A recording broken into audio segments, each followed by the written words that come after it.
Citizens, it's that time. You are officially in Alert Zone. Welcome to the Alert Zone TV. I'm the Wizard Uncle James. I would love you guys and girls to become active citizens of the Alert Zone. You already know how to do that. Shout out to everybody because this is a worldwide movement. And we are moving this story to the country of Mexico. Now I know going into this story I'm about to go into can be dangerous, but it's a worldwide movement and I just have to tell it like it is. So, not only does this affect people in Mexico, but it may become the thing here and around the world.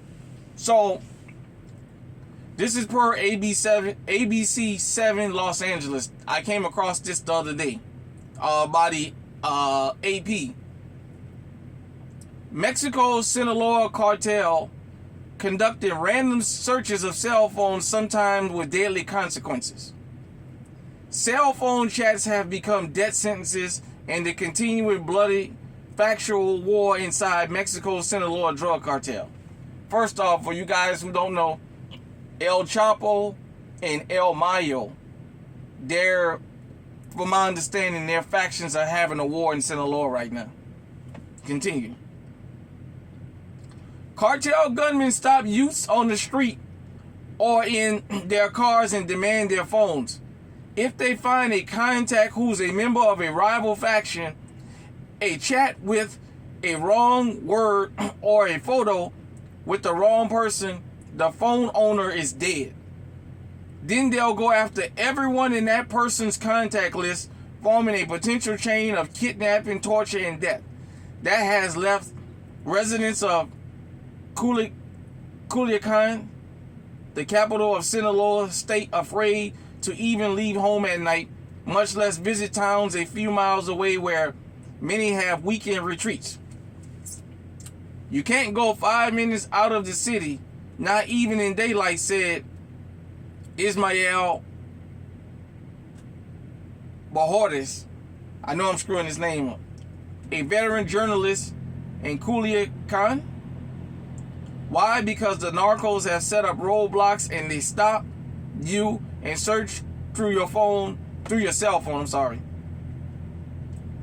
And it's not just your own chats. If a person is traveling in a car with others, one bad contact or chat can get the whole group kidnapped.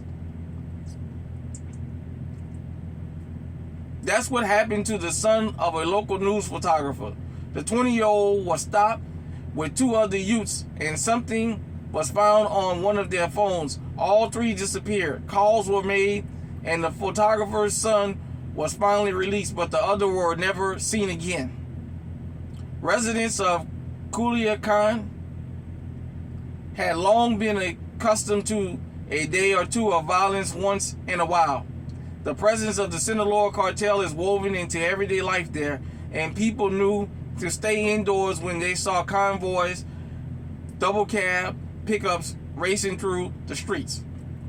But never have they seen the solid month of fighting that broke out September the 9th between factions of the Sinaloa cartel after drug lords Ismael El Mayo Zambada and Joaquin Guzman Lopez were apprehended in the United States after flying there in a small plane on July 25th. Zambada later claimed he was kidnapped and forced aboard the plane by Guzman Lopez, causing a violent battle between Zambada's faction and the Chapitos, group led by the sons of imprisoned drug lord El Chapo.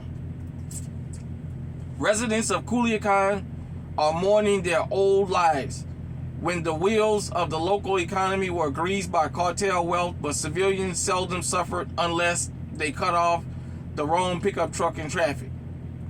Juan Carlos Ayala, an academic who studies the anthropology of the drug trade at the Autonomous University of Sinaloa, said that following the arrest of Guzman Lopez and Zambada in July, a new generation of younger, more flashy, and cosmopolitan drug lords have taken over. They fight with extreme violence, kidnapping, and cell phone tracking. Not the old kind of handshake deals, their elders alongside shootouts to settle matters. There is a new generation of leaders of drug lords and organized crime here that has other strategies, Ayala said. They see that the tactic of shootouts hasn't worked for them, so they go for kidnapping. They catch one person and he has messages from rival groups, said Ayala. So they go after him to squeeze more information, and that starts a chain of hunting to catch the enemy. The new tactics are reflected in the huge wave of armed carjackings in and around Culiacan. Cartel gunmen used to steal SUVs and pickups they favor for use in cartel convoys, but now they focus on stealing smaller sedans. They use these to go undetected in their silent, deadly kidnappings. Often a first driver knows is when passing car tosses out a spray of bent nails to puncture his tires. Vehicles pull up front and rear to cut him off. The driver is bundled into another car that is left for neighbors to find his car with burst tires, the doors open, the engine running in the middle of the street. The State Council on Public Safety, a civic group, estimated that in the past month, there have been an average of 6 killings and 7 disappearances or kidnappings in and around the city every day. The group said about 200 families have fled their homes, outlying communities because of the violence. I'll just stop it there because it's a really, really, really long article. But you guys can go and read that article. I just wanted to talk about that because where that coincides is with the old gangsters we used to have here in America. I told you guys and girls, I did a video in which I said real street dudes and girls are welcomed here. You see this random kidnapping going on? Taking the lives of people who have nothing to do with nothing. Understand something. No matter where you live in this world, there's going to be an underworld. We praise the Italians and we praise the mafia. We praise them. But there's an underworld everywhere you go. But you know what? There's always been an unwritten rule for the underworld. And the unwritten rule was you never bother innocent people. You're trying to prevent innocent bloodshed, innocent kidnapping, all that kind of stuff. They're stopping young people and taking their phones and going through them. And this is deadly guilty by association. Just knowing the wrong person on that day can get you kidnapped and get you killed. Just having a picture of the wrong thing can cost you your life. Now,